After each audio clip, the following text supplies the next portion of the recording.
Welcome to Technologyverse.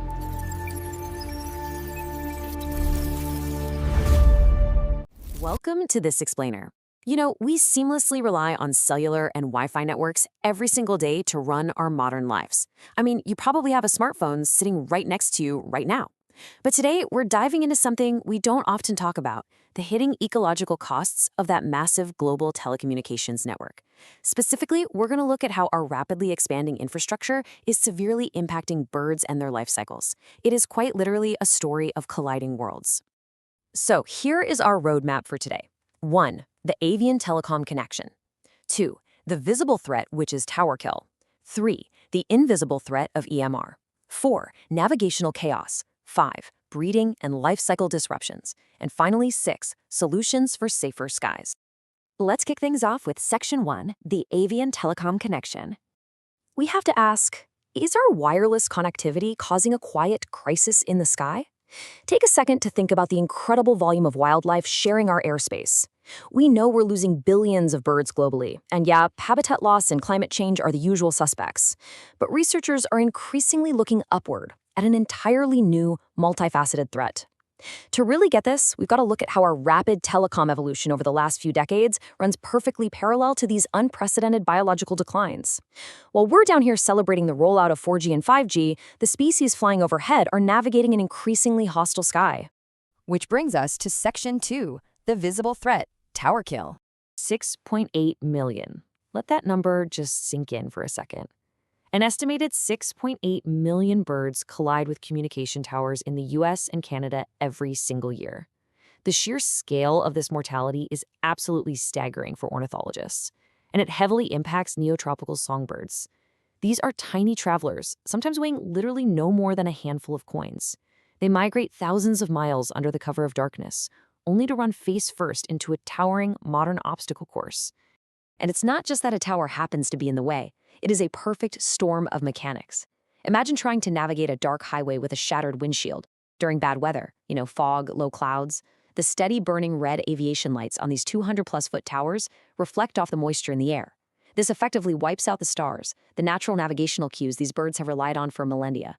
Disoriented, these night-migrating birds are just drawn right into this glowing, illuminated trap. They get terrified to leave the light, so they circle endlessly until exhaustion takes over, or they suffer fatal blind collisions with the invisible, razor-thin guy wires holding the whole thing up. Now, while those physical collisions with towers and wires are tragic and obviously highly visible to us, we have to compare them against an entirely different, imperceptible hazard that has quietly blanketed the entire globe.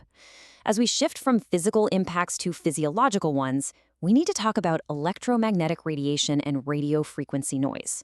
This is an invisible threat that is fundamentally altering the life cycles of birds.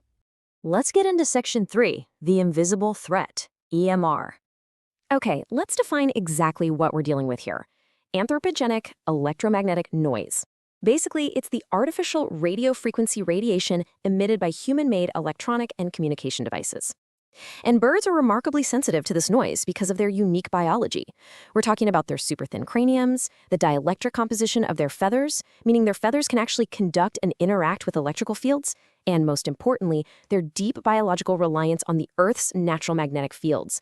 What is just harmless background static to us is literally a blaring, disorienting siren to them. To put this into perspective, just look at the urban house sparrow in the UK. Between the 1970s and the 2000s, right as mobile tech was aggressively rolling out across the nation, their population plummeted from 24 million down to 14 million. And this isn't some isolated fluke. We've seen similar dramatic drops in bird diversity directly correlating with cell tower installations everywhere, from Spain to India to Belgium.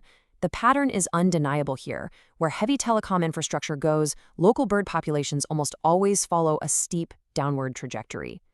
Moving right along to Section 4, navigational chaos. There was this landmark double-blind study documented in the prestigious journal Nature, and it proved that European robins literally lose their magnetic compass when exposed to urban background electromagnetic noise. We're talking about everyday electronic noise in the 50 kilohertz to 5 megahertz range, basically the frequencies buzzing around AM radio stations and normal consumer electronics. These birds rely on the Earth's magnetic field to know exactly where they're going, kind of like the GPS on your smartphone. But when our artificial frequencies bleed into their environment, their internal compass gets completely jammed. They become entirely lost in environments they've successfully navigated for generations. But the experiment didn't stop there, and honestly, this is where it gets truly fascinating. When researchers placed the birds in electrically grounded, aluminum-screened huts that completely blocked out the urban electromagnetic noise, something amazing happened. The birds' navigational abilities instantly reappeared. This scientifically confirms that the disruption is caused directly by our technology. These artificial waves are potentially destabilizing the highly sensitive reference signals inside the bird's inner ears and eyes, essentially blinding their magnetic sense until the noise is physically removed. Next up, Section 5, Breeding and Life Cycle Disruptions. The impact goes way beyond just getting lost on a migration route. We're seeing a total biological domino effect across entire ecosystems. Near mobile towers, house sparrows experience a massive 22 to 37% loss in successful hatching. White storks show drastically lower nesting productivity within just 200 meters of a tower. Kestrels suffer severe plumage deterioration, which is a very clear physical sign of intense biological stress. And it's not just the birds. We're seeing a 40 to 60% population drop in bees and beetles near these towers. That breaks down the very food chain adult birds desperately rely on to feed their newly hatched chicks. Simply put, if the bugs vanish, the birds absolutely cannot raise their young. An absolutely critical takeaway from the research out of Belgium is this. Distance from the tower doesn't matter nearly as much as the sheer intensity of the radiation hitting the nest. Think about how Wi-Fi signals in your house can be super strong in one room and then totally dead in another because of the walls. Out in the real world, it's the raw power of the electromagnetic field, which can amplify as signals bounce off buildings, concrete, and trees, that dictates these breeding failures. Prolonged exposure to even low-intensity, non-thermal GSM radiation acts as this powerful, invisible pollutant, silently degrading the reproductive health of the whole ecosystem. But let's turn to Section 6, Solutions for Safer Skies. I know the science we've covered is super stark, but the really good news is that we are not helpless here. We have practical, science-backed solutions to start reversing this trend today. The mitigation playbook requires some coordinated action. Number 1, it starts with updating aviation lighting on towers. 2, it requires enforcing strict zoning laws to ensure we build infrastructure far away from sensitive migratory habitats.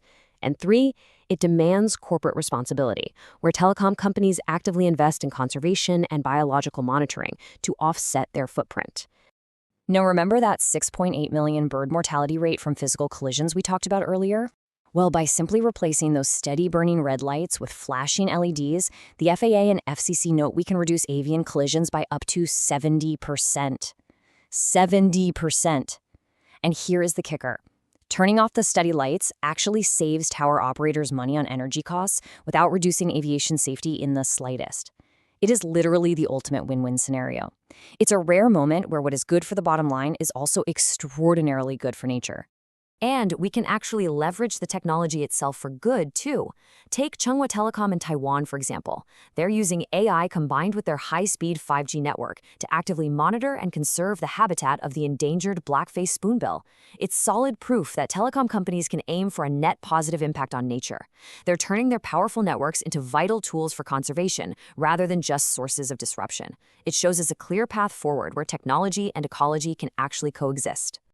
So as our digital footprint expands faster than ever, and we rapidly deploy new technologies like 5G millimeter waves, we really have to ask ourselves, can we engineer a connected world that doesn't silence the sky? Understanding these direct impacts on bird life cycles means we can, and we absolutely must, demand innovation that respects the delicate, invisible web of life we all share. Because our connection to each other shouldn't come at the cost of the natural world's ability to connect, navigate, and thrive. Well, If you really feel the video is helpful, click like, share, and subscribe button. Thank you for watching.